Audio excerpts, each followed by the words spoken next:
Integrity. If you ask me, society is desperately lacking it. But what if I told you there was a man that sacrificed money, fame, and even some of his closest friendships to keep his integrity alive? That being his faith and trust in God. The man in question is George Janko, and I believe his story in standing up for what he believes in needs to be told, as I think founding father Alexander Hamilton said it best. Those who stand for nothing fall for everything. And in today's modern world, most people fall for everything. Our story will be starting back in the summer of 20, as that's when George Janko's career really started to take off. Before this summer, George had some success with his acting career and his time spent on Vine, but these ventures would pale in comparison to his new role as the third host of the extremely popular Impulsive podcast. Now, if you don't know what the Impulsive podcast is, in a nutshell, it's a podcast that was started by massive YouTube star Logan Paul and former drug addict Mike Majlak, and quickly became one of the biggest shows on all of the internet, with celebrities such as Mark Cuban, Kevin Hart, and even Shaq making appearances on it.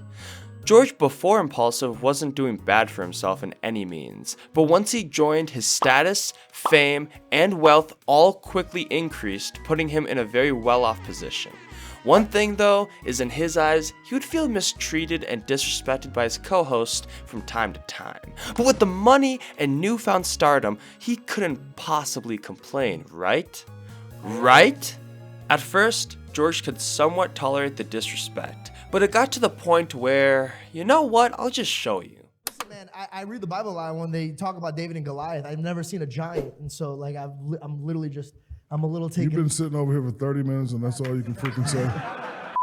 Now he's not gonna say That's a shit. question. But Jeez. I made a lot of my avenues blow up, so I'm very blessed. But I didn't know I was gonna be here.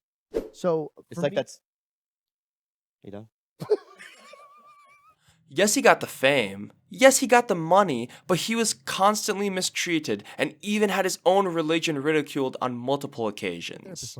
Jesus isn't doing it for you, and I what do I believe need a therapist for? I don't believe you're as emotionally mature as you could be. But genuinely, like, I know people that hate me, that treat me better about my faith than you, and you're my best friend. George had a choice to make. He could either be the somewhat funny third host of the Impulsive podcast that has little self-respect for himself, or he could sacrifice it all but keep his integrity. The decision wasn't easy, but after a sloppy transition, George did end up quitting Impulsive and was ready to start his next adventure, that being his own podcast. To be honest, the podcast started out pretty slow, with many of the episodes performing far worse than Impulsive. But George knew that this would happen and wasn't too worried. Besides, in spite of the lower view count, George was actually becoming a very good interviewer, with his focus on Christianity and emotional-based perspectives really differentiating him from similar podcasts. Before long, George's hard work would pay off, and after his episode with Andrew Tate got released, George reached a new level of success, even outperforming the Impulsive podcast as of recent. Integrity. If you ask me, society is desperately lacking it, but I believe that could change. When you're not grounded in any of your values, then you will fall at the slightest bit of temptation or short-term pleasure. For George, his foundation was God, and he was faithful enough to follow him instead of Logan Paul. If you look at George in the present, he is reaching new levels of success and achieving goal after goal. But truth be told, he achieved the best goal of all after putting his faith and future family above the fame and fortune he was already guaranteed to have with the Impulsive podcast. To end this video, I want to leave you guys with something to think about. What are your core values? What do you believe most in?